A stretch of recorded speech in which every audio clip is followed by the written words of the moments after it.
Mi hijo vendió la casa del lago que heredé de mi padre sin decirme nada, para pagar la boda de su hermana. Nunca pensé que mi propia sangre me robaría hasta el último refugio que me quedaba en este mundo. Hoy, te voy a contar algo que nunca pensé que contaría. Y si tú, por un segundo, sientes que esto te parece familiar, solo te pido que dejes un like y te suscribas. Me ayudarás a continuar desahogándome. Me llamo Amalia Hernández. Tengo 73 años, y hasta hace 3 meses creía que conocía a mis hijos. Vivía en un pequeño apartamento en el barrio de Chamberí, en Madrid, donde las paredes aún guardaban el eco de las risas que alguna vez llenaron cada rincón cuando ellos eran pequeños. El papel pintado de flores amarillas había perdido su brillo original, pero yo me negaba a cambiarlo porque en cada pétalo descolorido guardaba un recuerdo de tardes cosiendo mientras Iker y Erika hacían sus tareas en la mesa de la cocina. Mi rutina era simple, predecible como el sonido del despertador que llevaba 30 años marcando las 6 de la mañana. Desayunaba café con leche y tostadas con aceite de oliva, el mismo que mi madre había usado toda su vida. Mientras escuchaba las noticias matutinas en Radio Nacional, la voz del locutor me acompañaba mientras ordenaba la casa que ya no necesitaba tanto orden, donde cada objeto tenía su lugar asignado desde que mis hijos se fueron a formar sus propias vidas. Por las tardes, cuando el sol de Madrid se filtraba a través de las cortinas de encaje que había bordado yo misma durante los largos inviernos de viudez, me sentaba en mi butaca favorita, esa de tapizado verde que Alberto había encontrado en una tienda de segunda mano cuando apenas teníamos dinero para comer, y cosía pequeñas reparaciones para los vecinos. Un dobladillo aquí, un botón allá. Trabajos sencillos que me daban algunos euros extra y, más importante aún, me hacían sentir útil. Los domingos esperaba sus visitas con la devoción de quien aguarda una misa.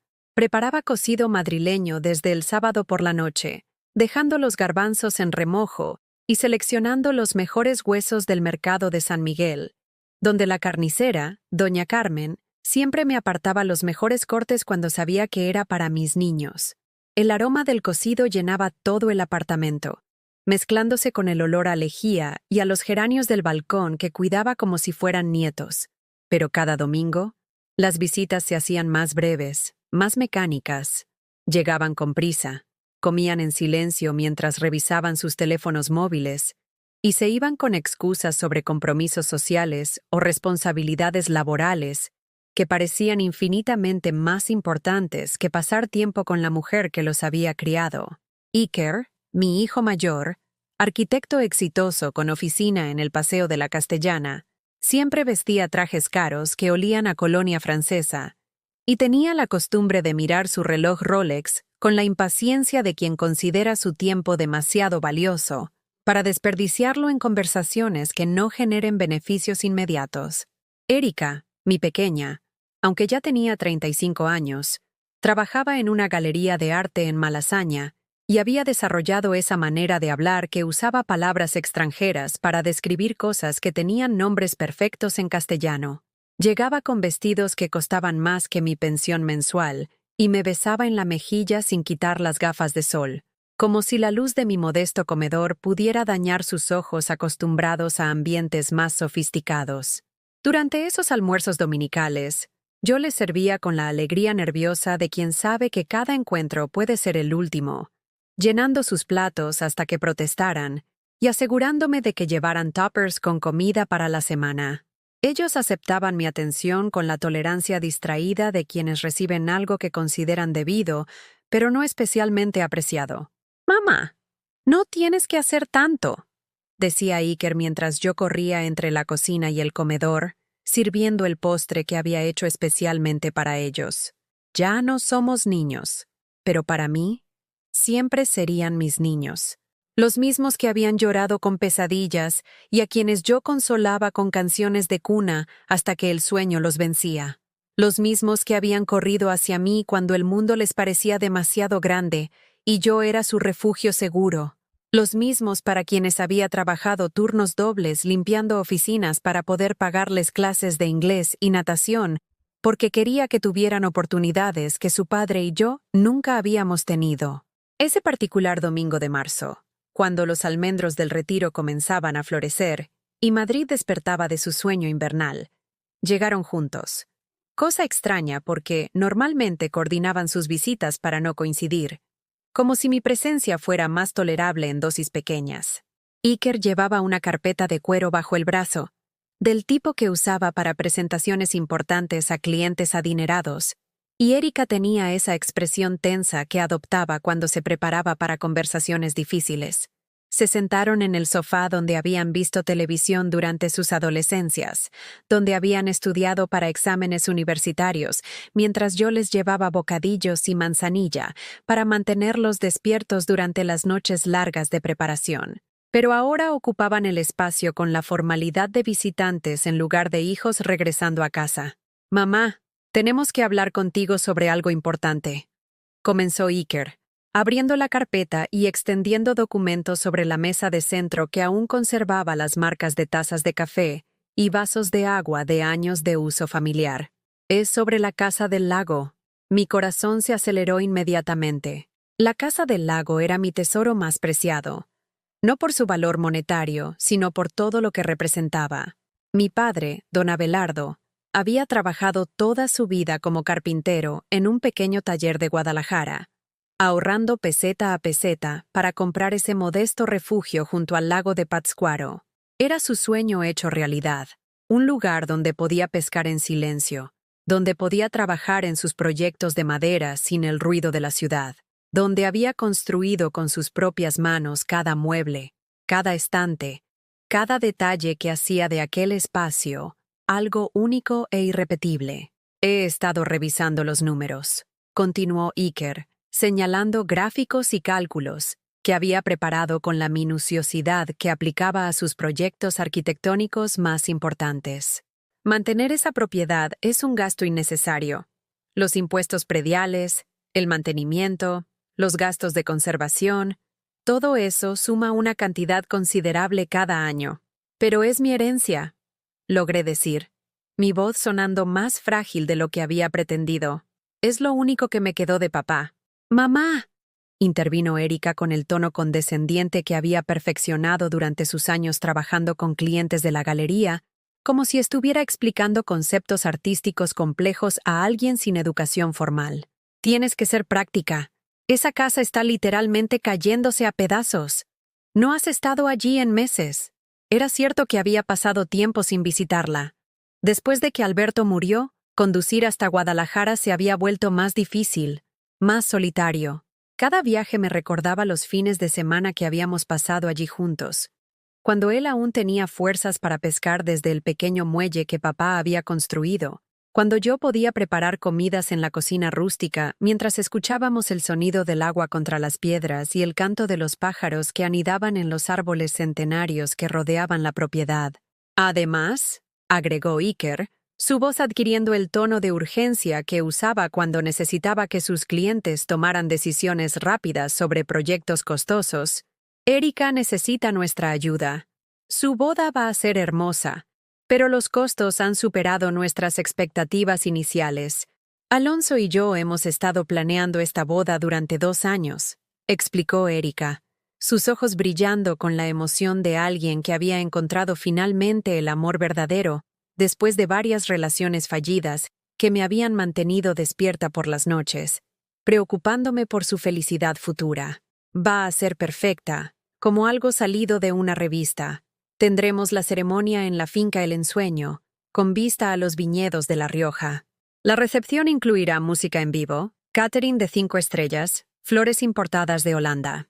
Mientras describía cada detalle de su boda soñada, yo veía en mi mente la pequeña casa de mi padre, con sus paredes de madera desgastada por el tiempo y el amor, con sus ventanas que enmarcaban perfectamente la vista del lago al amanecer, cuando la superficie del agua se volvía un espejo donde se reflejaban las nubes y los primeros rayos de sol creaban un espectáculo que ningún dinero podía comprar.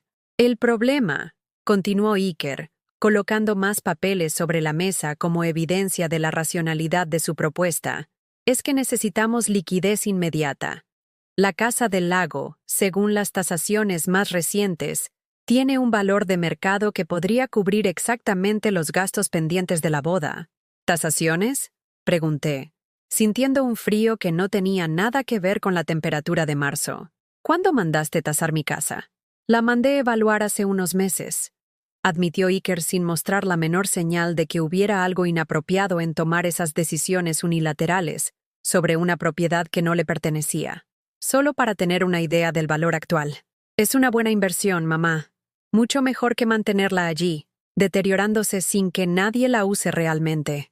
Erika se acercó y tomó mi mano con la ternura calculada que había aprendido a usar cuando necesitaba algo importante. Sus uñas, perfectamente manicuradas en un salón caro del barrio de Salamanca, se sentían frías contra mi piel arrugada y manchada por años de trabajo doméstico. Piénsalo, mamá. Me susurró con voz melosa. Papá habría querido que usáramos esa casa para algo hermoso, para crear nueva felicidad, para darme el día más importante de mi vida. La manipulación era tan sutil que casi funcionó. Por un momento, me imaginé a mi padre asintiendo desde algún lugar más allá de la muerte, aprobando el sacrificio de su refugio por la felicidad de su nieta. Pero entonces recordé las tardes que había pasado con él en esa casa, sentados en el porche mientras él tallaba pequeñas figuras de madera y me contaba historias de su infancia, cuando la vida era más dura pero también más simple, cuando la palabra de una persona tenía peso y las promesas se mantenían hasta la muerte. No, dije finalmente, la palabra saliendo de mi garganta con más firmeza de la que había sentido en meses. Esa casa no está a la venta. El silencio que siguió fue tan denso que parecía ocupar espacio físico en la habitación. Iker cerró la carpeta con un movimiento seco, y Erika retiró su mano de la mía como si hubiera tocado algo desagradable. «Mamá», dijo Iker, su voz adquiriendo un filo que no había escuchado desde sus años de adolescencia rebelde. «No estamos pidiendo permiso. Solo te estamos informando sobre una decisión que ya tomamos como familia». «¿Como familia?», repetí, sintiendo cómo cada palabra se clavaba en mi pecho como pequeños alfileres. ¿Una familia no incluye a la madre? Erika me miró con esa sonrisa forzada que había perfeccionado durante años de tratar con clientes exigentes en la galería, esa expresión que decía, «Voy a ser paciente contigo aunque no lo merezcas». «Mamá, creo que no entiendes la situación completa», dijo, ajustándose el collar de perlas que había sido mi regalo de bodas para ella hace 10 años, cuando aún creía que mis obsequios tenían valor sentimental, además de monetario. Alonso y yo hemos invertido mucho tiempo y dinero en planificar esta boda. Ya pagamos adelantos que no podemos recuperar. Me levanté de mi silla, mis piernas temblando no por la edad, sino por la indignación que comenzaba a hervir en mi pecho como agua olvidada en el fuego. Caminé hasta la ventana que daba a la calle Fuencarral, donde la vida continuaba su curso normal. Gente caminando hacia el metro, niños jugando en la pequeña plaza, vendedores ambulantes ofreciendo sus productos a turistas que fotografiaban cada rincón de mi barrio, como si fuera un museo al aire libre. Durante 40 años, comencé, sin voltearme a mirarlos porque sabía que si veía sus caras de impaciencia, perdería el valor que estaba reuniendo. Durante 40 años trabajé limpiando oficinas después de que tu padre muriera. ¿Te acuerdas, Iker? Llegaba a casa con las rodillas hinchadas y las manos agrietadas por los productos químicos, pero siempre tenía la cena lista. Te recordé esas noches interminables cuando llegaba del trabajo a las 9 de la noche, agotada hasta los huesos, pero aún tenía que revisar sus deberes escolares, planchar sus uniformes para el día siguiente, preparar las meriendas que llevarían al colegio. Alberto había muerto cuando Iker tenía 14 años y Erika apenas 12, dejándome con una pensión de viudedad que no alcanzaba ni para la mitad de nuestros gastos. Trabajé en 3 casas diferentes cada día. Continué, mi voz ganando fuerza con cada recuerdo que se agolpaba en mi garganta como agua contenida detrás de una presa a punto de romperse. Los lunes, miércoles y viernes en la oficina del abogado Martínez en Gran Vía. Los martes y jueves en la consulta del doctor Herrera en Serrano. Los fines de semana en la casa de los Valdemar en La Moraleja, donde me trataban como mueble pero pagaban bien. Iker suspiró con la exasperación de quien considera que los sacrificios del pasado no deberían influir en las decisiones del presente.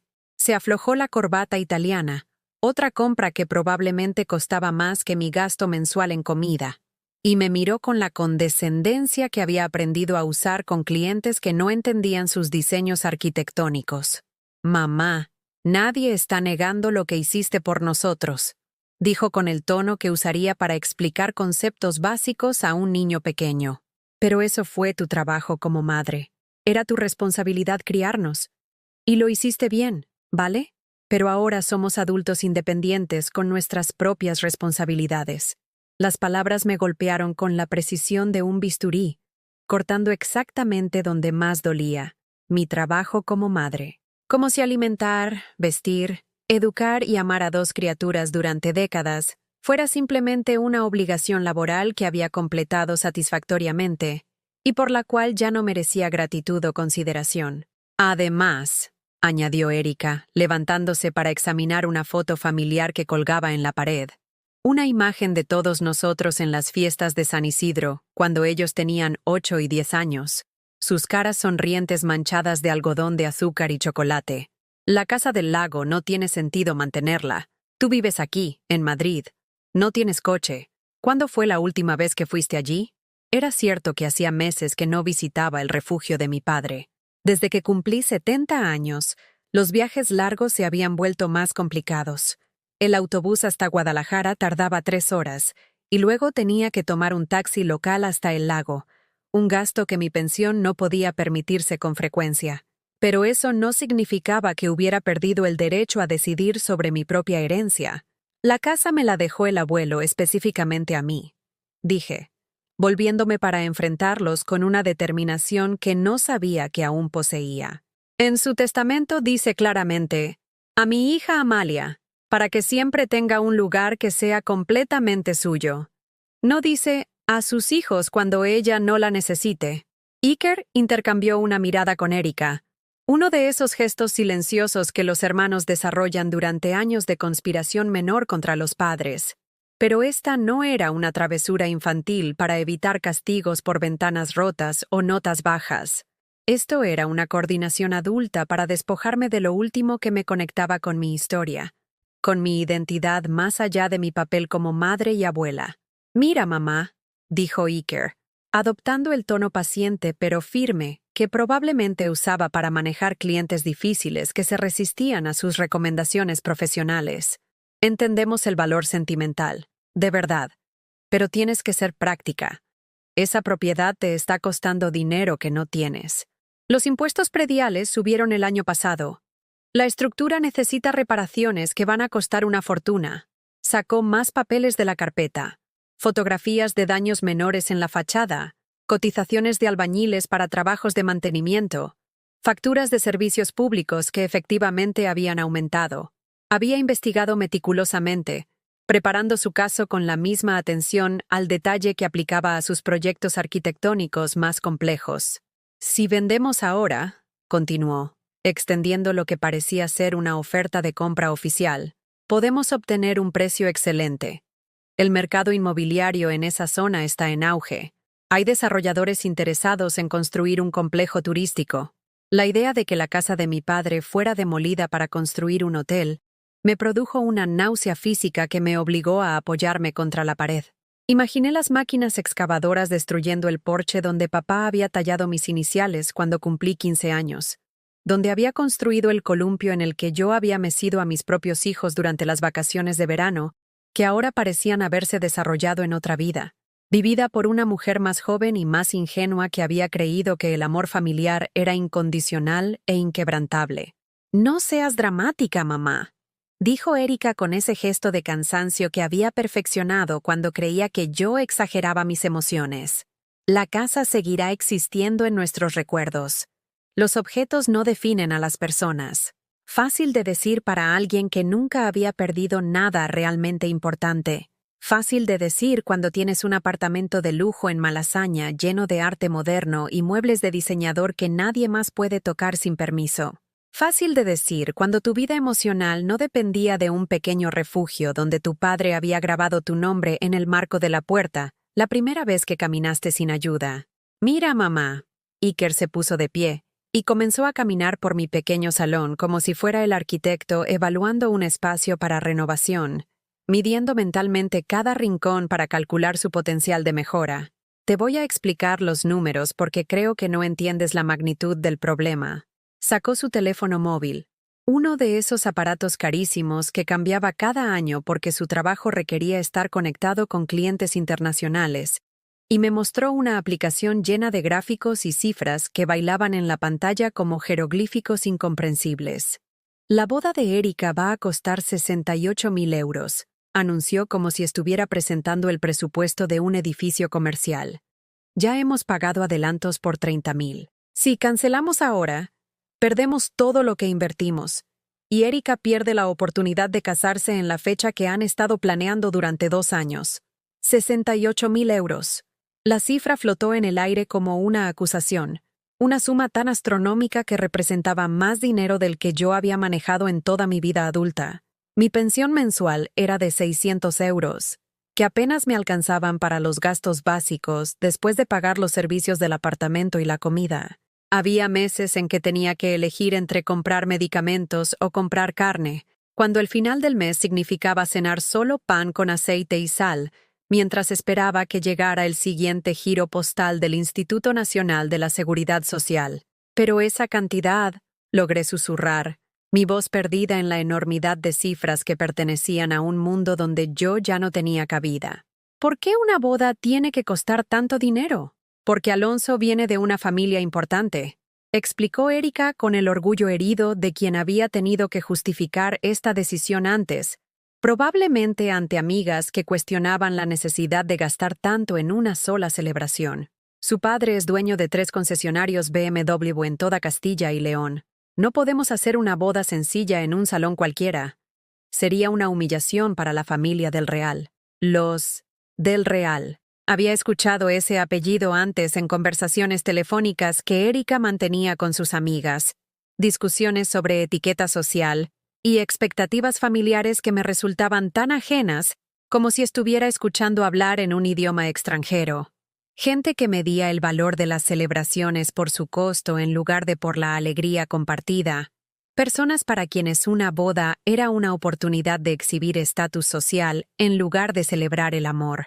Además, continuó Iker, guardando el teléfono en el bolsillo interior de su traje mientras me observaba con la paciencia forzada de quien explica conceptos básicos a alguien que se niega a comprender. Piensa en lo práctico. Tú no puedes mantener esa casa. No tienes los recursos económicos ni físicos. Es mejor venderla ahora, cuando aún podemos obtener un buen precio, que esperar a que se deteriore completamente. Era cierto que la casa necesitaba mantenimiento. Las últimas veces que había visitado el refugio de mi padre, había notado pequeñas señales de abandono, pintura descascarada en los marcos de las ventanas, algunas tejas sueltas en el tejado, hierbas creciendo entre las piedras del sendero que papá había colocado una a una para crear un camino desde la carretera hasta la puerta principal, pero esos no eran daños irreparables. Eran simplemente las marcas naturales del tiempo en una estructura que había sido construida para durar, para resistir las estaciones y los años con la solidez que mi padre había aprendido de su propio padre. Podría buscar a alguien para hacer las reparaciones, dije, aunque sabía que mis recursos económicos no me permitirían contratar los trabajos de mantenimiento que la casa realmente necesitaba. Podría pedir un préstamo pequeño al banco. Mis hijos intercambiaron otra de esas miradas cómplices, y esta vez vi en sus expresiones algo que me heló la sangre. Lástima. Me miraban como a una anciana confundida que no comprendía las realidades económicas del mundo moderno, como a alguien cuyas decisiones ya no podían ser tomadas en serio porque la edad había comprometido su capacidad de juicio. Mamá, dijo Iker con la paciencia exagerada que usan los adultos cuando hablan con niños pequeños. Tú no calificas para un préstamo, tu pensión es insuficiente como garantía, y no tienes otras propiedades o ingresos que respalden un crédito bancario. Las palabras cayeron sobre mí como piedras, cada una golpeando exactamente donde más vulnerable me sentía.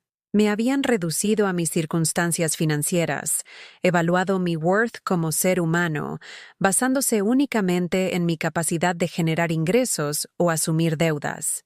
Para el sistema bancario, para mis propios hijos, yo no era más que una anciana sin recursos suficientes para ser tomada en cuenta en decisiones que afectaban mi propia vida.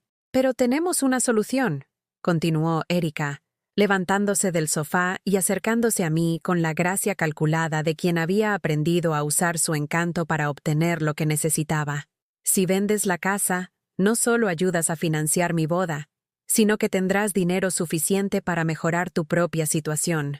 ¿Mejorar cómo?, pregunté, aunque parte de mí ya no quería escuchar la respuesta. Podrías mudarte a una residencia para personas mayores, sugirió Iker, como si estuviera ofreciendo unas vacaciones en lugar de proponerme el exilio de mi propio hogar. Una de esas modernas, con actividades organizadas, comidas incluidas, asistencia médica disponible las 24 horas. Una residencia, el eufemismo que usaban las familias que ya no querían la responsabilidad de cuidar a sus mayores. Un lugar donde ancianos inconvenientes eran almacenados con eficiencia profesional, donde podían recibir atención médica adecuada mientras sus familias continuaban sus vidas, sin la complicación de sentirse culpables por el abandono. Hemos estado investigando opciones, añadió Erika, sacando de su bolso un loewe auténtico que había costado más que mis gastos de 3 meses. Un folleto colorido lleno de fotografías de ancianos sonrientes, participando en actividades recreativas que parecían tan genuinas como las sonrisas de los modelos en anuncios de seguros de vida. El folleto promocionaba Residencia Otoño Dorado, un complejo para personas mayores en las afueras de Madrid, con jardines manicurados, salas de entretenimiento y lo que ellos llamaban cuidado personalizado. Las habitaciones se veían pequeñas pero funcionales, diseñadas para una persona que ya no necesitaba espacio para recibir visitas o mantener pertenencias que hablaran de una vida plena y completa. «Mira qué bonito», insistió Erika, señalando fotografías de ancianos jugando cartas en una sala común decorada con colores pastel que probablemente habían sido seleccionados por algún psicólogo especializado en ambientes geriátricos. Tendrías compañía constante. Ya no estarías sola en este apartamento tan grande para una sola persona. Sola. La palabra me dolió más que el resto de su argumentación, porque contenía una verdad que yo había estado evitando reconocer durante meses. Efectivamente, estaba sola. Los domingos familiares se habían reducido a visitas obligatorias cada vez más breves. Las llamadas telefónicas entre semana se limitaban a consultas sobre mi salud o solicitudes de favores menores. Mis vecinos eran amables pero distantes, manteniendo la cortesía superficial que caracteriza las relaciones urbanas modernas, pero había una diferencia fundamental entre elegir la soledad y que te la impongan como único destino disponible. En mi apartamento, podía decidir cuándo hablar y cuándo guardar silencio, cuándo cocinar y qué comer, cuándo dormir y cuándo permanecer despierta recordando tiempos mejores. En una residencia, incluso las más lujosas, tu día se estructura según horarios institucionales diseñados para la eficiencia del personal en lugar de para el bienestar emocional de los residentes. La mensualidad es de 1.200 euros, continuó Iker, consultando una hoja de cálculos que había preparado con anticipación, probablemente durante alguna de sus tardes libres en la oficina, tiempo que podría haber usado para visitarme o simplemente para llamar sin necesidad de pedirme algo específico. Con el dinero de la venta de la Casa del Lago, tendrías fondos suficientes para pagar más de 3 años por adelantado. 3 años. Calculaban que mi vida útil restante justificaba una inversión de 3 años en almacenamiento profesional. Después de eso, presumably, yo habría muerto, o mi deterioro sería tal que requeriría cuidados aún más costosos que ellos no estaban dispuestos a proporcionar. ¿Y después de esos 3 años, qué?, pregunté, aunque sabía que no había un plan para el largo plazo, porque ellos no esperaban que hubiera un largo plazo. Después veremos, respondió Erika, con la vaguedad de quien no quiere comprometerse con responsabilidades futuras. Tal vez para entonces el gobierno haya mejorado los programas de asistencia para personas mayores, o tal vez nosotros estemos en mejor situación económica para ayudarte directamente. O tal vez, pensé pero no dije, para entonces yo ya no sería un problema que requiriera solución. Caminé hacia la cocina. necesitando distancia física de esta conversación que me estaba desarmando pieza a pieza. Mis manos temblaron mientras llenaba la tetera, una actividad automática que había realizado miles de veces cuando necesitaba tiempo para procesar emociones demasiado intensas para enfrentar directamente.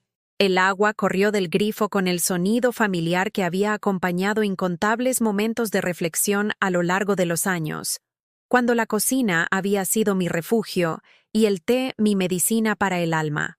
Pero ahora, incluso este ritual simple se sentía contaminado por la presencia de mis hijos, que habían entrado en mi espacio más íntimo, con la única intención de convencerme de que renunciara al último vestigio de independencia que me quedaba. «Mamá, no queremos presionarte», gritó Iker desde el salón, aunque su voz llevaba exactamente el tipo de urgencia que indica presión deliberada. «Pero necesitamos una respuesta pronto. Los adelantos de la boda vencen la próxima semana». Apoyé mis manos contra el mostrador de la cocina, sintiendo el formica frío bajo mis palmas, mientras trataba de procesar la magnitud de lo que me estaban pidiendo. No era solo una casa.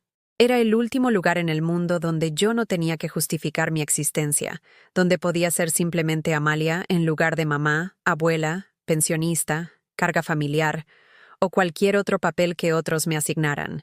Cuando regresé al salón con 3 tazas de té de manzanilla, el mismo que había servido durante décadas en momentos de crisis familiar, cuando Iker suspendía matemáticas o cuando Erika tenía el corazón roto por algún novio adolescente, encontré a mis hijos susurrando entre ellos con la conspiración urgente de quienes han sido descubiertos en algo que no deberían estar haciendo. Se separaron bruscamente cuando me vieron, como niños sorprendidos planeando una travesura, pero sus expresiones llevaban una culpabilidad que iba mucho más allá de la simple vergüenza infantil. Había algo en la forma en que Iker guardó rápidamente su teléfono, en cómo Erika alisó su falda con movimientos nerviosos, que me hizo comprender con horrible claridad que esta conversación no era una consulta familiar, sino una notificación. «¿Ya hicieron algo, verdad?», pregunté, dejando las tazas sobre la mesa con más fuerza de la necesaria. El sonido de la porcelana contra la madera resonando en el silencio tenso que se había instalado entre nosotros. «Por eso vinieron juntos. Por eso tienen tanta prisa. Ya tomaron decisiones sobre mi propiedad sin consultarme». El silencio que siguió fue tan revelador como cualquier confesión. Iker miró hacia la ventana, evitando mi mirada con la cobardía de quien sabe que ha cruzado una línea de la que no puede regresar. Erika jugó con las perlas de su collar, un gesto nervioso que había mantenido desde la infancia cuando mentía sobre deberes sin hacer o dinero gastado en cosas prohibidas. «Mamá», comenzó Iker, pero su voz se quebró antes de poder completar la frase. «¿Qué hicieron?», insistí, mi voz adquiriendo una firmeza que no había usado con ellos en décadas. «¿Qué hicieron con la casa de mi padre?». Erika fue la primera en quebrarse, las lágrimas brotando de sus ojos con la facilidad de alguien que había aprendido a usar las emociones como herramienta de manipulación cuando las palabras no eran suficientes para obtener lo que quería. «Solo era un adelanto», susurró entre sollozos que sonaban ensayados. «Solo firmamos un precontrato para asegurar que no perderíamos la oportunidad si decidías ayudarnos. No es nada definitivo. Aún podemos cancelarlo». «¿Firmaron qué?». La pregunta salió de mi garganta como un grito ahogado. Iker finalmente me miró, y en sus ojos vi la misma expresión que había tenido a los 8 años cuando rompió accidentalmente el jarrón de cristal que había pertenecido a mi abuela. Una mezcla de remordimiento genuino y cálculo sobre cuál sería el castigo menos severo disponible para su transgresión. «Firmamos una autorización de venta en tu nombre», admitió, las palabras saliendo de él como si cada una le produjera dolor físico. «Usamos la documentación de cuando me diste poder notarial para tramitar los papeles del seguro de papá después de que murió». El poder notarial. Por supuesto. Después de la muerte de Alberto, cuando yo estaba destrozada por el dolor y completamente perdida en el laberinto burocrático que requiere la muerte en el mundo moderno, Iker se había ofrecido a manejar todos los trámites legales. Los papeles del seguro de vida, las cuentas bancarias, los certificados de defunción que necesitábamos para cerrar asuntos pendientes. Había sido un alivio tener a alguien que entendiera esos procesos complicados, alguien con educación universitaria y experiencia profesional, que pudiera navegar sistemas diseñados para excluir a personas como yo. Pero ese poder era solo para los asuntos de tu padre, logré decir. Mi voz apenas un susurro porque comenzaba a comprender la magnitud de lo que habían hecho. Era temporal, era específico. Técnicamente, el documento no tenía fecha de vencimiento, explicó Iker, con la precisión legal de quien había consultado a abogados antes de proceder con su plan. Y como la casa formaba parte del patrimonio familiar, entraba dentro de los asuntos que podía manejar legalmente en tu representación. Patrimonio familiar, como si mi herencia personal hubiera sido propiedad comunal desde el momento en que mi padre murió, como si yo hubiera sido simplemente la custodia temporal de algo que realmente pertenecía a las futuras generaciones, como si mis derechos de propiedad fueran menos importantes que las necesidades financieras de mis descendientes. Además, añadió Erika, recuperando algo de compostura mientras secaba sus lágrimas con un pañuelo de papel que había sacado de su bolso, ya recibimos ofertas increíbles. Hay una empresa de desarrollo turístico que quiere construir un resort boutique en esa zona del lago. Están dispuestos a pagar casi el doble del valor catastral. Un resort. Querían que la casa donde mi padre había tallado barcos de juguete para mis hijos durante las vacaciones de verano fuera demolida para construir un hotel donde extraños ricos pudieran tomar fotografías del lago mientras bebían cócteles caros. El lugar donde había aprendido a nadar agarrándome de la mano fuerte y callosa de papá se convertiría en una atracción comercial para turistas que no tendrían idea de las historias que ese agua guardaba en sus profundidades. ¿Cuándo?, pregunté, aunque una parte de mí ya no quería conocer los detalles de mi propia traición. La semana pasada, admitió Iker, mirando nuevamente hacia la ventana como si las actividades de la calle fueran súbitamente fascinantes. Firmamos el precontrato el miércoles. La escritura definitiva se firmará el próximo lunes. El próximo lunes. Dentro de 5 días. En menos de una semana, el último vestigio tangible de mi padre desaparecería para siempre, convertido en capital para financiar una boda que duraría un día y sería recordada principalmente por sus gastos excesivos, en lugar de por la alegría genuina de los novios. ¿Y mi firma?, pregunté, aunque ya conocía la respuesta. Practicamos hasta que saliera perfecta, confesó Erika con la honestidad brutal de quien ya no tenía nada que perder ocultando la verdad. Iker tiene muy buena letra y conoce tu firma mejor que nadie porque maneja todos tus documentos médicos y bancarios. Falsificación. Habían falsificado mi firma como si fuera una formalidad menor, un obstáculo técnico que resolver para acceder a recursos que consideraban más suyos que míos. Mi nombre, mi identidad legal, mi derecho a decidir sobre mi propia vida. Todo reducido a un ejercicio de caligrafía que mi hijo había practicado hasta dominar. Me senté pesadamente en mi butaca, sintiendo como si mis piernas ya no fueran capaces de sostener el peso de esta revelación. Las tazas de té se enfriaban en la mesa, el vapor desapareciendo como las últimas esperanzas de que esta conversación tuviera un final menos devastador del que ya se perfilaba con claridad terrible. «Mamá», dijo Iker, acercándose a mí con cautela, como quien se aproxima a un animal herido que podría reaccionar de manera impredecible. «Sé que suena terrible cuando lo explicamos así, pero créeme que lo hicimos pensando en tu bienestar». «¿En mi bienestar?», repetí, la pregunta saliendo de mí con una amargura que no recordaba haber sentido nunca hacia mis propios hijos. «Sí», insistió Erika, adoptando el tono maternal que había empezado a usar conmigo en los últimos años, como si nuestros roles se hubieran invertido y ahora ella fuera la adulta responsable, mientras yo me convertía en la criatura necesitada de protección y guía. «Ya no tienes que preocuparte por mantenimiento, por impuestos, por las responsabilidades de ser propietaria. Puedes disfrutar tus últimos años sin esas cargas». Mis últimos años. Hablaban de mi futuro como si fuera una cantidad limitada de tiempo que había que gestionar con eficiencia, como si mi vida restante fuera un recurso agotable que no justificaba inversiones a largo plazo en mi felicidad o autonomía personal.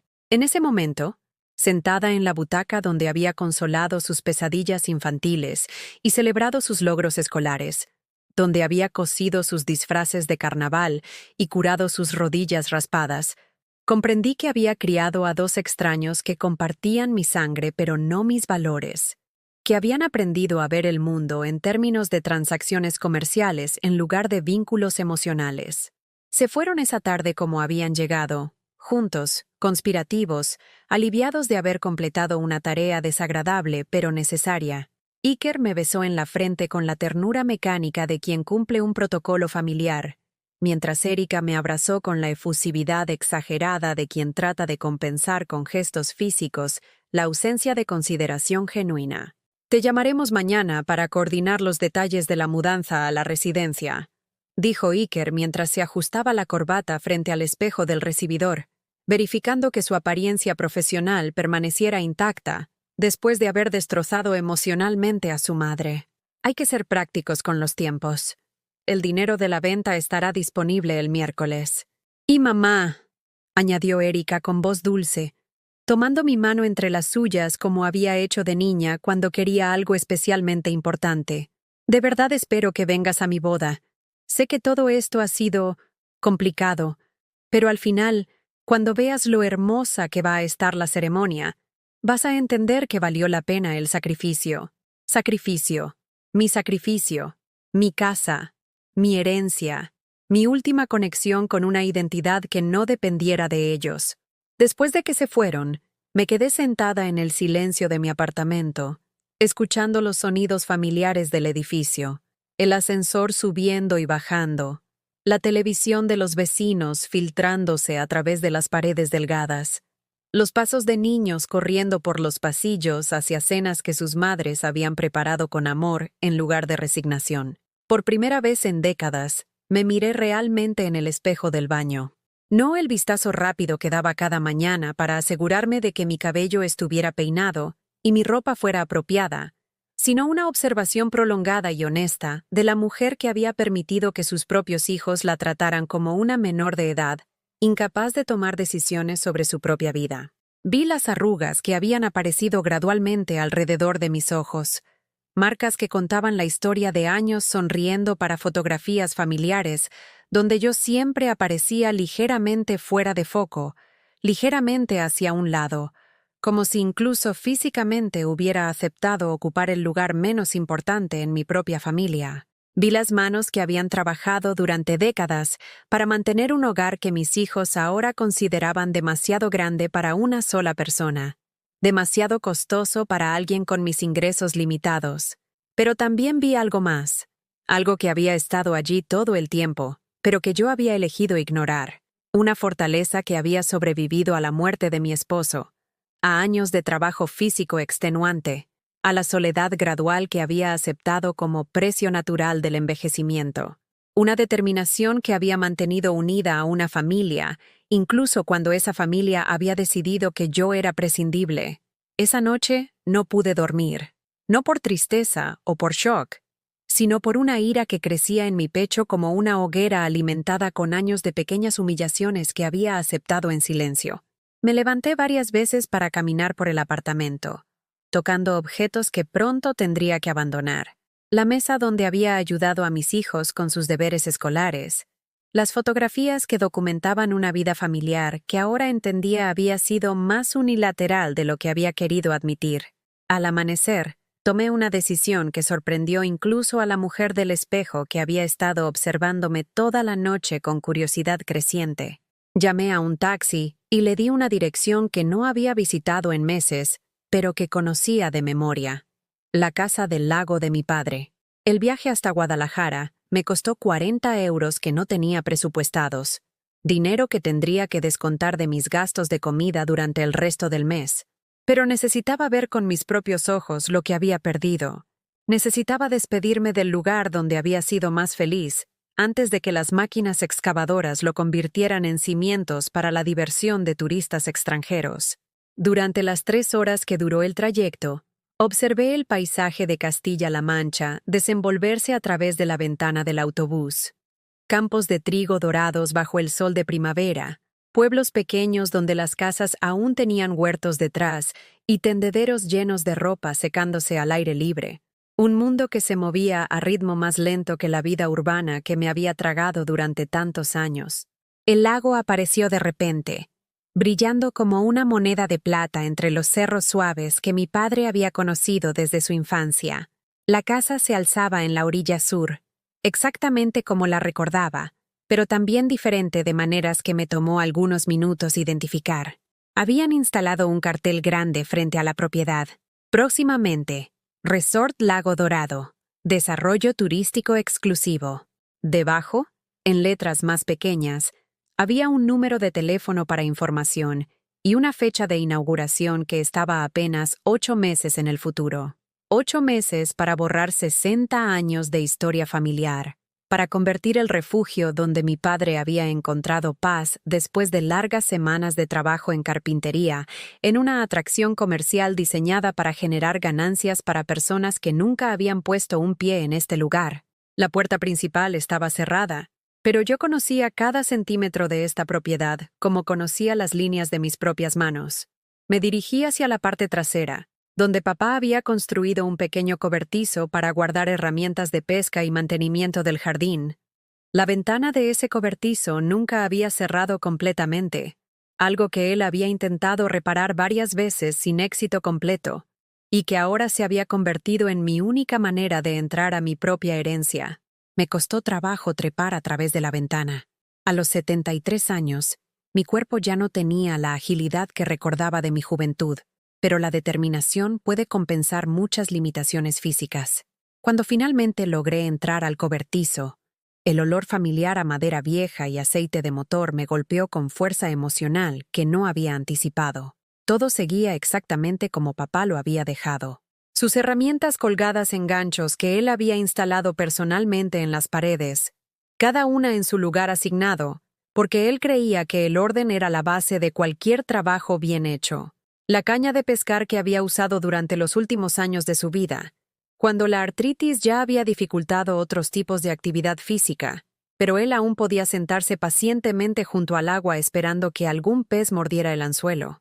Desde el cobertizo pude acceder a la casa principal, usando la llave de repuesto que siempre habíamos guardado debajo de una maceta de geranios que ahora estaba seca y abandonada. La casa olía a cerrado, a abandono, pero también conservaba algo del aroma que asociaba con la felicidad de mi infancia: madera de pino, el jabón que papá usaba para lavar platos después de cenas sencillas pero satisfactorias, el perfume ligero de las flores silvestres que crecían en los alrededores y que él nunca había permitido que nadie cortara porque creía que la belleza natural no debía ser poseída, sino simplemente admirada. Caminé por las habitaciones que conocía mejor que mi propio apartamento en Madrid, tocando superficies que llevaban las marcas de décadas de uso amoroso. La mesa de la cocina, donde papá había enseñado a mis hijos a tallar figuras simples en trozos de madera blanda, ejercicios de paciencia y precisión que esperaba les enseñarían valores sobre el trabajo cuidadoso y la satisfacción de crear algo hermoso con las propias manos.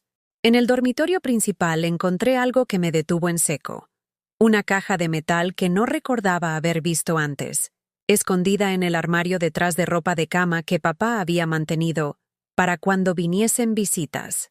Dentro de esa caja había documentos que no esperaba encontrar: copias de escrituras, certificados y, sobre todo, una carta dirigida a mí con mi nombre escrito en la letra cuidadosa que papá había perfeccionado durante años, escribiendo presupuestos y contratos para clientes de su taller de carpintería.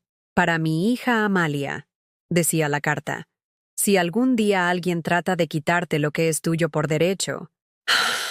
Mis manos temblaron mientras abría el sobre, presintiendo que lo que encontraría dentro cambiaría todo lo que había aceptado sobre mi situación. La carta era breve, pero devastadoramente clara. Papá había registrado la propiedad no solo a mi nombre, sino con una cláusula especial que requería mi presencia física y mi firma manuscrita para cualquier transacción de venta. Había previsto exactamente lo que había ocurrido: que alguien podría tratar de aprovecharse de una mujer mayor que no entendía completamente sus derechos legales, Los hombres que construimos cosas con nuestras manos. Escribía papá en su estilo simple pero profundo. Sabemos que lo que se hace con amor no debe ser destruido por codicia. Al final de la carta había una dirección en Madrid, la oficina de un abogado que había sido amigo suyo durante décadas. Alguien en quien confiaba para proteger los intereses de su hija, si ella alguna vez necesitaba ayuda legal, que fuera más allá de su comprensión o recursos. Por primera vez desde que mis hijos se habían ido de mi apartamento, sonreí. No era una sonrisa de felicidad, sino algo más peligroso y mucho más poderoso. Una sonrisa de reconocimiento, de una mujer que acababa de descubrir que no estaba tan indefensa como todos, incluida ella misma, habían asumido. Guardé la carta en mi bolso junto con todos los documentos de la caja de metal. Cerré la casa con la misma llave que había usado para abrirla, y regresé a la estación de autobuses con un paso más firme del que había tenido en meses. Durante el viaje de regreso a Madrid, no miré el paisaje. En lugar de eso, releí la carta de mi padre una y otra vez, memorizando cada palabra como si fuera una oración que me daría fuerzas para lo que tendría que hacer cuando llegara a casa. Por primera vez en mucho tiempo, tenía un plan que no dependía de la consideración o aprobación de mis hijos. Por primera vez en años, me sentía como alguien que tenía el derecho de pelear. El lunes por la mañana, mientras Iker y Erika probablemente se dirigían al notario para completar la venta fraudulenta de mi casa, yo estaba sentada en la oficina del licenciado Fernando Gutiérrez, el abogado que mi padre había mencionado en su carta. Su despacho se encontraba en un edificio clásico del barrio de las Letras, con esos techos altos y molduras ornamentadas que hablaban de una época cuando los profesionales valoraban la dignidad de sus espacios de trabajo, tanto como la eficiencia de los mismos. Don Fernando tenía 84 años, pero sus ojos conservaban la agudeza de alguien que había pasado décadas navegando las complejidades de la ley española. Cuando le mostré la carta de papá y los documentos de la caja de metal, su rostro se iluminó con una sonrisa que mezclaba reconocimiento y tristeza. Abelardo era un hombre previsor, dijo mientras examinaba los papeles con la meticulosidad de quien había aprendido que los detalles legales podían determinar el destino de familias enteras. Me pidió específicamente que redactara esa cláusula de protección después de que su esposa muriera. Estaba preocupado por lo que podría pasarte si alguien trataba de aprovecharse de tu bondad. Mi bondad. Papá había identificado como virtud lo que yo ahora reconocía había sido debilidad. Mi incapacidad para establecer límites. Mi tendencia a priorizar la comodidad emocional de otros sobre mi propia dignidad y bienestar. ¿Qué significa exactamente esa cláusula?, pregunté, aunque parte de mí ya sospechaba la respuesta. Don Fernando se reclinó en su silla de cuero gastado, tomándose el tiempo para explicar conceptos legales de manera que una mujer sin educación formal pudiera entenderlos completamente. Significa que cualquier venta de esa propiedad sin tu presencia física, sin tu firma auténtica verificada ante notario y sin tu comprensión completa de los términos del contrato, es completamente nula ante la ley. Explicó con la satisfacción de quien había visto justicia prevalecer después de décadas de observar demasiadas injusticias pasar sin consecuencias. No importa qué documentos hayan firmado tus hijos, no importa qué poderes notariales crean tener. La propiedad sigue siendo tuya. Sigue siendo mía. Las palabras resonaron en mi pecho como campanas de una iglesia anunciando una celebración después de años de luto. No había perdido mi herencia. Mis hijos habían cometido fraude, pero su traición no había tenido éxito legal. Pero hay más, continuó don Fernando, abriendo un archivo que había estado revisando mientras yo absorbía la primera revelación. Tu padre también estableció un fideicomiso para cualquier gasto legal que pudieras necesitar relacionado con la protección de esa propiedad. Hay fondos suficientes para cualquier procedimiento judicial que tengamos que iniciar. Un fideicomiso. Papá había reservado dinero específicamente para defenderme, para asegurarse de que yo no tuviera que enfrentar sola las complejidades financieras de proteger mis derechos. Incluso desde la tumba, seguía siendo más considerado conmigo que mis propios hijos vivos. ¿Qué necesitamos hacer?, pregunté, sintiendo por primera vez en meses que tenía algún control sobre mi situación. Primero, vamos a presentar una denuncia por falsificación de documentos y usurpación de identidad, explicó don Fernando, ya tomando notas en un bloc amarillo que parecía haber usado durante décadas de casos similares. Después, solicitaremos una orden judicial para detener cualquier transacción relacionada con la propiedad hasta que se resuelva el caso. ¿Y mis hijos? La pregunta salió de mí con menos dolor del que había esperado. Enfrentarán las consecuencias legales de sus acciones, respondió el abogado con la neutralidad profesional de quien había visto demasiadas tragedias familiares para permitirse sentimentalismos. La falsificación de documentos y el fraude inmobiliario son delitos graves en España. Podrían enfrentar multas sustanciales y posiblemente tiempo en prisión. Prisión. La posibilidad de que mis hijos fueran a la cárcel por robarme debería haberme llenado de horror, pero en lugar de eso, sentí una calma extraña, una satisfacción que no había experimentado desde que eran niños pequeños, y yo aún tenía autoridad para corregir sus comportamientos incorrectos cuando cruzaban líneas que no deberían haber cruzado. Hay algo más que debes considerar, añadió don Fernando, mirándome con la atención cuidadosa de quien había aprendido a leer las emociones de sus clientes, tanto como los documentos legales que manejaba. Una vez que iniciemos este proceso, no hay vuelta atrás. Tus relaciones familiares cambiarán para siempre. Ya cambiaron, respondí con una claridad que me sorprendió a mí misma. Cambiaron cuando decidieron que yo no merecía ser consultada sobre mi propia propiedad. Cambiaron cuando falsificaron mi firma como si yo fuera una menor de edad sin derecho a tomar decisiones. Ya no tengo una familia, don Fernando. Solo tengo hijos que me ven como un obstáculo para sus ambiciones. El abogado asintió con la comprensión de alguien que había visto muchas familias destruirse por la codicia y la falta de respeto. Entonces procederemos con todo el peso de la ley. 3 días después, mientras yo cosía tranquilamente en mi apartamento, una actividad que había retomado con renovado placer ahora que sabía que no tendría que abandonar mi hogar, sonó el timbre con la insistencia que indicaba urgencia o pánico. Era Iker, pero no el Iker seguro de sí mismo que había visitado mi casa el domingo anterior. Este era un hombre que había envejecido años en pocos días, con ojeras profundas y la ropa arrugada de quien había pasado noches sin dormir, tratando de resolver un problema que había crecido más allá de su control. «Mamá», dijo sin preámbulos en cuanto abrí la puerta, «necesitamos hablar urgentemente. Hay un problema grande con la venta de la casa». «¿Un problema?», pregunté con la inocencia fingida de quien sabe exactamente cuál es el problema, pero quiere escuchar cómo la otra persona lo va a explicar. Entró sin esperar invitación, algo que normalmente me habría molestado pero que ahora encontraba simplemente patético.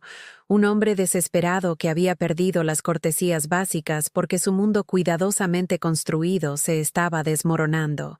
«El notario dice que hay irregularidades en los documentos», continuó, paseándose por mi sala como un animal enjaulado.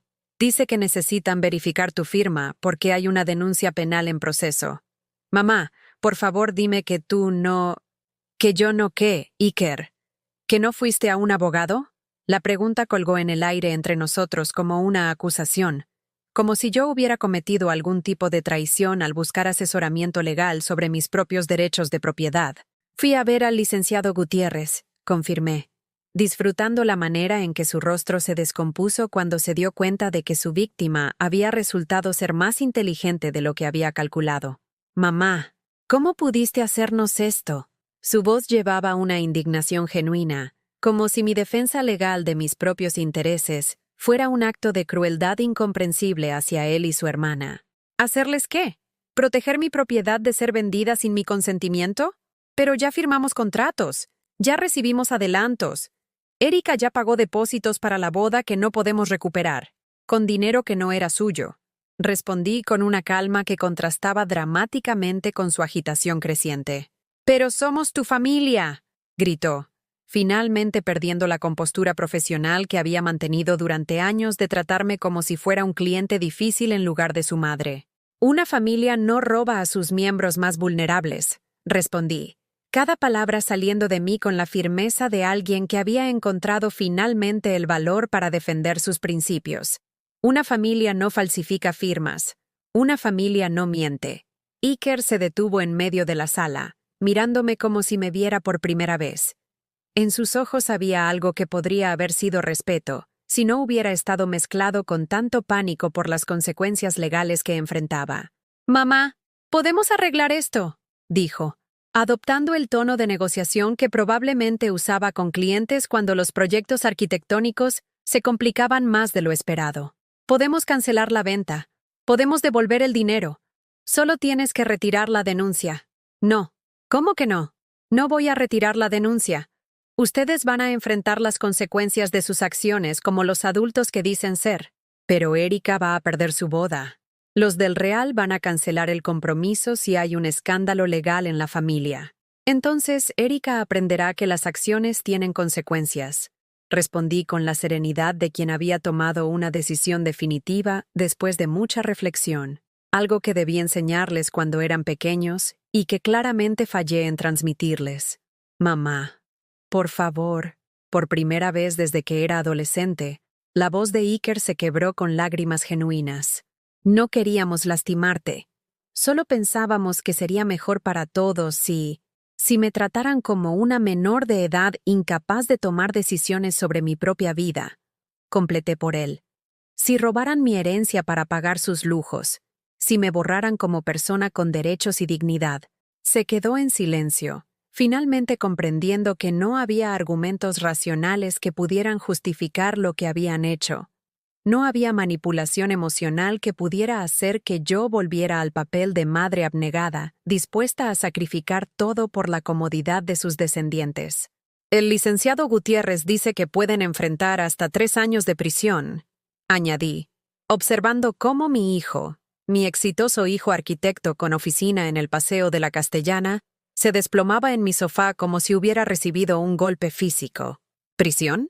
La palabra salió de él apenas como un susurro. Falsificación de documentos, usurpación de identidad, fraude inmobiliario. Enumeré los cargos con la precisión de alguien que los había memorizado, porque representaban finalmente que alguien tomaba en serio los crímenes cometidos contra mí. «Son delitos graves, Iker. No son travesuras de niños mimados». Cuando levantó la cabeza para mirarme, vi en su rostro algo que no había visto en años. Miedo genuino de las consecuencias, respeto forzado por mi capacidad de defenderme, y tal vez, solo tal vez, el primer atisbo de comprensión sobre el daño que había causado. «¿Qué quieres de nosotros?», preguntó finalmente. Era la primera vez en décadas que me hacía una pregunta como si mi respuesta realmente importara, como si yo tuviera poder para determinar el curso de eventos en lugar de simplemente aceptar las decisiones que otros tomaban por mí. Me levanté de mi butaca y caminé hacia la ventana que daba a la calle Fuencarral, observando la vida normal que continuaba su curso, mientras mi hijo esperaba mi respuesta en un silencio que se había vuelto denso como el aire antes de una tormenta. Por primera vez en décadas, yo tenía el poder de decidir el futuro de mi relación con mis hijos, y la sensación era tan embriagadora como aterradora. «Lo que quiero», dije finalmente, sin voltearme a mirarlo, porque sabía que si veía su rostro de pánico, podría ablandarme y regresar a los patrones de toda una vida de anteponer sus necesidades a mi dignidad. «Es que entiendan que ya no soy la mujer que acepta cualquier cosa con tal de mantener la paz familiar». Iker permaneció en silencio, probablemente calculando si esto era una negociación que podía ganar con las estrategias correctas o una sentencia definitiva que tendría que aceptar sin posibilidad de apelación. «La denuncia penal sigue adelante», continué, mi voz adquiriendo una firmeza que no sabía que poseía. «Ustedes van a enfrentar las consecuencias legales de falsificar mi firma y tratar de robarme mi herencia. Pero hay algo más que van a hacer». «¿Qué?». Su voz sonaba pequeña, infantil, como cuando tenía 8 años y había roto algo valioso y esperaba que el castigo no fuera demasiado severo. «Van a explicarle a toda la familia, a todos sus amigos, a los del Real, exactamente lo que hicieron y por qué está cancelándose la boda de Erika. Mamá, no puedes pedirme eso». «No te estoy pidiendo nada, Iker», lo interrumpí, volviéndome finalmente para mirarlo directamente a los ojos. «Te estoy diciendo lo que va a pasar. porque por primera vez en mucho tiempo, yo tengo el poder de decidir, y ustedes van a vivir con las consecuencias de haber subestimado a la mujer que los crió. Vi cómo procesaba esta información, cómo su mente de arquitecto trataba de encontrar soluciones estructurales para un problema que era fundamentalmente emocional y moral. Había pasado tantos años viendo a su madre como un obstáculo menor que se podía manejar con la combinación correcta de manipulación y condescendencia que no sabía cómo responder a una mujer que había decidido pelear. La casa del lago va a seguir siendo mía, continué, sintiendo cómo cada palabra me devolvía años de dignidad que había perdido gradualmente sin darme cuenta. Voy a restaurarla exactamente como papá la habría querido. Y cuando esté lista, voy a invitar a la gente que realmente me importa, no a familia que solo me busca cuando necesita algo. ¿Gente que te importa?, preguntó, con una confusión genuina que me hizo entender cuán completamente había fallado en enseñarle que las relaciones humanas podían basarse en afecto mutuo, en lugar de obligaciones unilaterales. Mi vecina del cuarto piso, doña Carmen, que siempre me pregunta cómo estoy cuando nos encontramos en el ascensor, y realmente escucha mi respuesta, expliqué, enumerando personas que mis hijos ni siquiera sabían que existían en mi vida. El joven del mercado que siempre me aparta las mejores frutas porque sabe que vivo sola y cocino para una persona. La farmacéutica que se toma el tiempo de explicarme los medicamentos sin hacerme sentir estúpida por hacer preguntas. Iker me miró como si estuviera hablando en un idioma extranjero, como si el concepto de que yo pudiera tener relaciones significativas fuera de mi papel como madre y abuela fuera completamente ajeno a su comprensión del mundo. También, continué, disfrutando la manera en que cada revelación lo desestabilizaba más. Voy a inscribirme en clases de pintura en el Centro Cultural del barrio. Algo que siempre quise hacer pero nunca pude porque todos mis recursos económicos y emocionales estaban dedicados a mantener unida una familia que me consideraba prescindible. Mamá, tú sabes que nosotros te queremos. No, lo interrumpí con una firmeza que silenció inmediatamente cualquier protesta adicional. No me quieren. Tal vez me necesitaban cuando eran pequeños. Tal vez tenían costumbre de tenerme disponible cuando les convenía. Pero querer implica respeto, consideración, preocupación genuina por mi bienestar.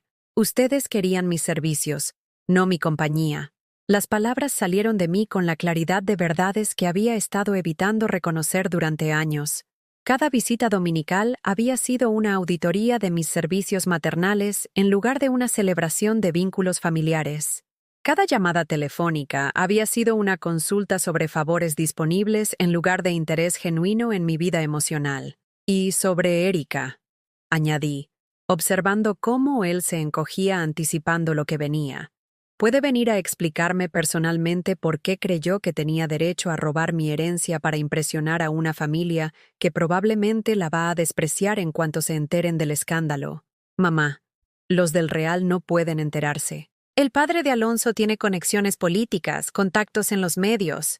Si esto se vuelve público, entonces Erika debió pensar en esas consecuencias antes de decidir que falsificar mi firma era una solución aceptable para financiar una boda que cuesta más de lo que yo he ganado en toda mi vida. Durante los días siguientes, experimenté algo que no había sentido en décadas: la satisfacción de vivir según mis propias decisiones, en lugar de reaccionar constantemente a las necesidades y expectativas de otros. Me levanté cuando quise levantarme, desayuné lo que me apeteció comer, y pasé las tardes leyendo libros de la biblioteca municipal, sin preocuparme por tener la cena lista a una hora específica para hijos, que de todas maneras apenas comían lo que yo preparaba. Erika apareció el jueves por la tarde, y inmediatamente pude ver que la situación había cobrado un precio emocional severo en ella también. Sus ojeras estaban cuidadosamente cubiertas con maquillaje caro, pero no podían ocultar completamente las noches sin dormir que había pasado tratando de explicar a su novio y su familia política por qué la boda tenía que ser cancelada indefinidamente mientras se resolvían asuntos legales familiares. «Mamá», comenzó con la voz quebrada de quien había llorado mucho en privado, «por favor, tienes que ayudarme a arreglar esto». «No tengo que hacer nada, Erika». respondí con una calma que contrastaba dramáticamente con su agitación visible. Ustedes crearon este problema. Ustedes pueden resolverlo. Pero Alonso está considerando cancelar el compromiso. Sus padres dicen que no pueden asociarse con una familia que tiene problemas criminales. Entonces tal vez Alonso no sea el hombre correcto para ti, si no puede apoyarte durante una crisis que ustedes mismos causaron. Se desplomó en mi sofá exactamente como había hecho su hermano días antes. Pero su colapso emocional no generó en mí la respuesta automática de consolación y protección que había funcionado durante décadas de crisis menores. Esta vez, observé su sufrimiento con la objetividad de quien reconoce que algunas lecciones solo se pueden aprender a través del dolor de las consecuencias. He trabajado 2 años planeando esta boda. Sollozó, como si el tiempo invertido en preparativos justificara el robo de mi herencia. Y yo trabajé 40 años manteniendo esta familia, respondí. La diferencia es que yo nunca robé a nadie para financiar mis responsabilidades. Pero no entiendes lo humillante que es tener que cancelar todo. Todos mis amigos ya saben la fecha, ya compraron vestidos, ya hicieron planes. Ahora sabes cómo me sentí cuando descubrí que mis propios hijos habían falsificado mi firma para robarme lo único que me conectaba con mi padre. Por primera vez, vi en su rostro algo parecido al reconocimiento de que su humillación social no se comparaba con la traición emocional que habían perpetrado contra mí.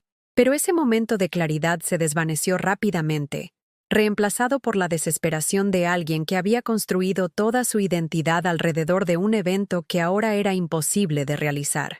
¿Qué tengo que hacer para que retires la denuncia?, preguntó finalmente. Nada, respondí. No hay nada que puedas hacer porque no se trata de obtener algo de ustedes. Se trata de que aprendan que las acciones tienen consecuencias, algo que debí enseñarles hace décadas. Entonces, ¿qué? ¿Iker y yo vamos a la cárcel solo para que tú te sientas vengada? Van a la cárcel porque cometieron delitos graves contra una anciana que confiaba en ustedes, la corregí. Lo que yo sienta al respecto es irrelevante para el sistema de justicia. Erika se levantó bruscamente, su compostura finalmente quebrándose completamente. Esto es cruel, mamá. Nunca fuiste así. ¿Qué te pasó? Lo que me pasó, respondí, levantándome también para caminar hacia la puerta y abrirla, indicando que esta conversación había terminado. Es que finalmente aprendí a valorarme tanto como he valorado a otros toda mi vida. Después de que se fue, me senté en mi butaca favorita con una taza de té y el catálogo de clases del Centro Cultural que había recogido esa mañana. Pintura al óleo los martes y jueves. Historia del arte los miércoles. Un club de lectura los viernes por la tarde. Por primera vez en décadas, mi calendario se llenaría con actividades elegidas por mí, para mí, sin considerar si convenían a los horarios o necesidades de personas que habían demostrado que mi bienestar no figuraba entre sus prioridades. Esa noche, llamé al licenciado Gutiérrez para informarle que no había cambiado de opinión sobre la denuncia penal y que además quería explorar la posibilidad de demandar civilmente por daños emocionales y el costo de restaurar la Casa del Lago. Me alegra escuchar eso, señora Amalia, dijo con la satisfacción de alguien que había visto demasiadas víctimas retractarse de denuncias justificadas por presión familiar. Su padre estaría orgulloso de ver que finalmente está luchando por lo que es suyo. Orgulloso. Mi padre estaría orgulloso de mí. Después de años de sentir que había fallado como hija porque no había podido mantener unida la familia que él tanto había valorado, finalmente entendí que la unidad familiar no valía nada si se basaba en el sacrificio unilateral de los miembros más vulnerables. Esa noche dormí mejor de lo que había dormido en meses, arrullada por la certeza de que, aunque fuera tarde en la vida, finalmente había encontrado el valor para ser la mujer que mi padre había criado, fuerte, digna y merecedora de respeto. 6 meses después, estoy sentada en el porche de la Casa del Lago que mi padre construyó con sus propias manos, observando cómo el sol de octubre se refleja en el agua como monedas de oro esparcidas por un gigante generoso.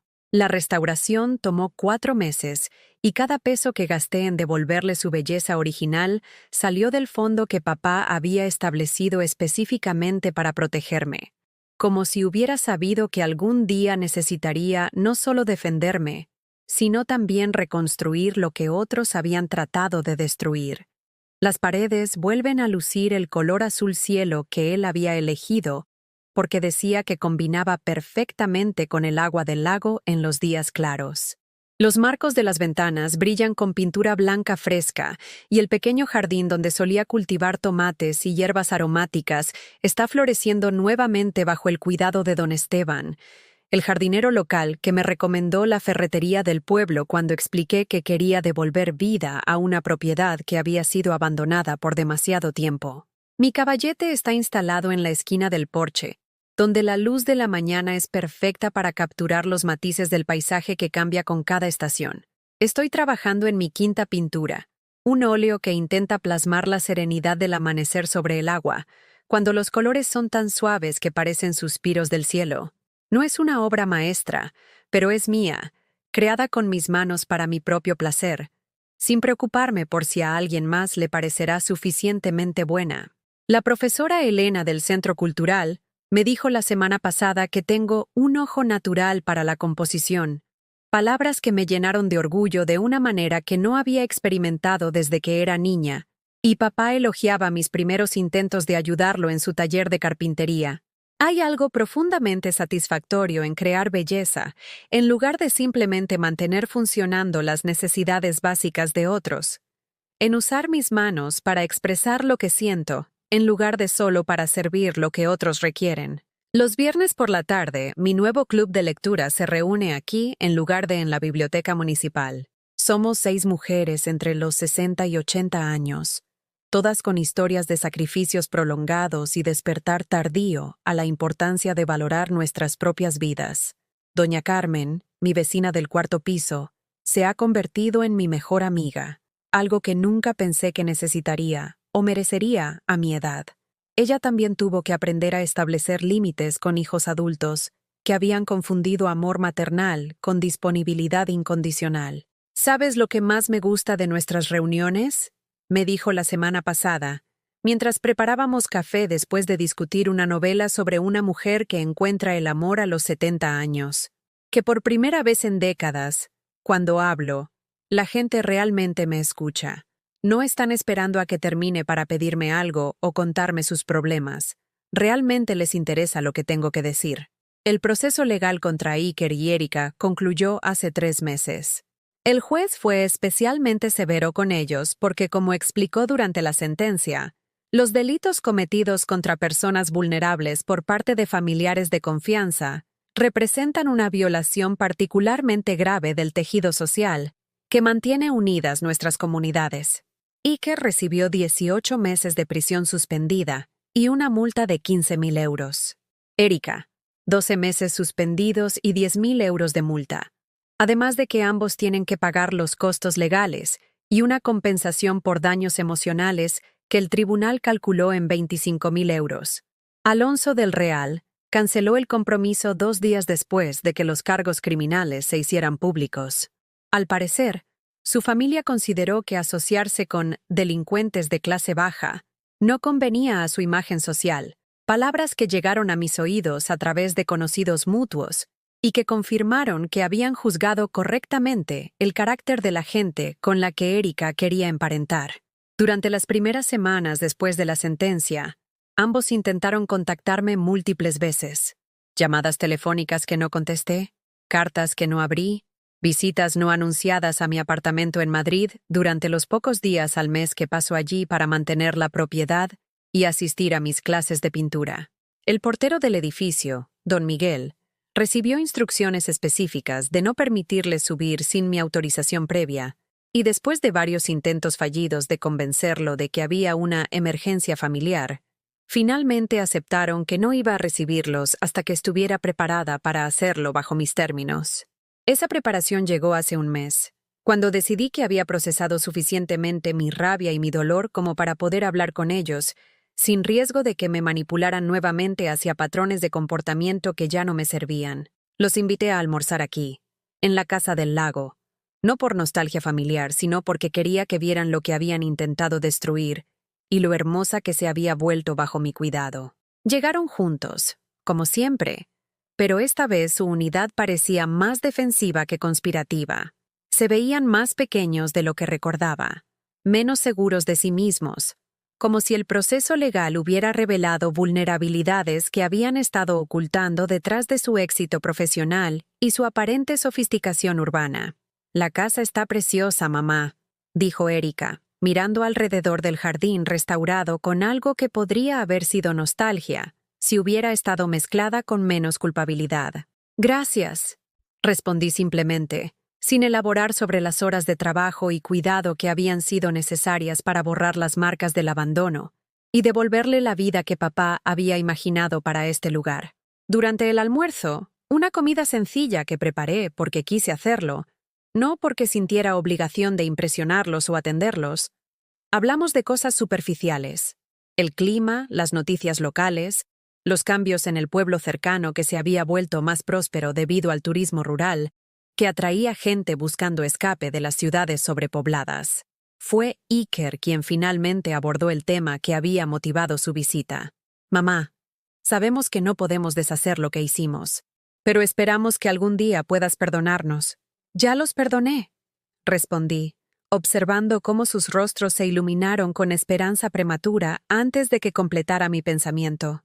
«Los perdoné por mi propia paz mental, no porque ustedes hayan hecho algo para merecerlo». «¿Qué tenemos que hacer para recuperar tu confianza?», preguntó Erika. «Nada», respondí con la claridad que había ganado a través de meses de terapia con la psicóloga que el Centro Cultural había recomendado para personas mayores que estaban reconstruyendo sus identidades después de crisis familiares. No pueden recuperar algo que perdieron por decisión propia, pero pueden construir algo nuevo si realmente cambian la forma en que me ven y me tratan. «¿Cómo?», preguntó Iker. «Empiecen por respetar mis decisiones sin tratar de cambiarlas cuando no les convengan. Continúen interesándose en mi vida por curiosidad genuina, no solo cuando necesiten algo de mí. Y sobre todo, acepten que ya no soy la mujer que antepone la comodidad emocional de ustedes a su propia dignidad». Los dejé marcharse después del almuerzo sin promesas de reuniones futuras regulares, sin la presión de mantener tradiciones familiares que habían perdido su significado cuando se basaron en obligación en lugar de afecto mutuo. Les dije que podían visitarme cuando quisieran, pero que sería bajo mis términos, en mis espacios, cuando yo estuviera disponible emocionalmente para sus visitas. Ha pasado un mes desde ese almuerzo, y han llamado 3 veces. Conversaciones breves donde preguntan cómo estoy, me cuentan cosas sobre sus vidas sin pedirme consejos o favores, y terminan sin drama cuando cualquiera de nosotros siente que la conversación ha llegado a su conclusión natural. No sé si estas interacciones llegarán a convertirse en una nueva forma de relación familiar, o si eventualmente se desvanecerán hacia el contacto mínimo de ocasiones especiales. Lo que sí sé es que ya no me importa desesperadamente el resultado porque mi bienestar emocional no depende de su aprobación o presencia. Mañana cumplo 74 años, y por primera vez en décadas, estoy celebrando exactamente como quiero celebrar. Doña Carmen y las mujeres del club de lectura vendrán por la tarde para tomar té y tarta en el porche, mientras vemos el atardecer sobre el lago. Hemos planeado brindar no solo por mi cumpleaños, sino por el primer aniversario de nuestro grupo, un año de apoyarnos mutuamente mientras redescubríamos quiénes éramos, más allá de nuestros roles como madres, esposas y cuidadoras. Esta mañana, mientras regaba las flores que planté en el lugar donde papá solía tener su huerto de vegetales, encontré una carta que había escrito para mí misma hace 6 meses, el día después de que se dictara la sentencia contra mis hijos. La había escondido en el escritorio de papá con la intención de leerla cuando hubiera pasado tiempo suficiente para ganar perspectiva sobre lo que había vivido. «Si estás leyendo esto», decía mi letra de entonces, menos firme que ahora, pero ya más segura de lo que había sido en años, significa que sobreviviste a una traición que creíste que te mataría. Significa que descubriste que eres más fuerte de lo que nadie, incluso tú misma, había imaginado. Significa que aprendiste que el amor propio no es egoísmo, sino la base de cualquier relación saludable que puedas tener con otros. Tenía razón. Esa versión de mí misma que apenas comenzaba a imaginar una vida donde mi valor no dependiera de mi utilidad para otros. Sobreviví. Más que eso, florecí. Esta noche, mientras las estrellas se reflejan en el agua del lago como promesas de infinitas posibilidades, me pregunto si mi historia resonará con alguien que esté pasando por lo que yo pasé. Si habrá otra mujer de mi edad, o más joven, que esté permitiendo que la traten como si sus sacrificios pasados la hubieran convertido en propiedad familiar, en lugar de en ser humano con derechos y dignidades. Si eres tú quien está escuchando esto, y reconoces algo de tu propia vida en mi historia, déjame preguntarte, ¿has vivido algo parecido, o conoces a alguien que haya pasado por una situación similar, donde la familia confundió amor con disponibilidad incondicional? Cuéntamelo en los comentarios. Si esta historia te tocó el corazón, déjame tu like y suscríbete al canal para que este mensaje llegue a alguien que necesite escuchar que nunca es demasiado tarde para valorarse, para establecer límites, para elegir la dignidad sobre la paz falsa. Porque a veces, la familia que construimos con personas que nos respetan realmente es más fuerte que la familia en la que nacimos. Y eso no nos hace menos amorosos, nos hace más sabios.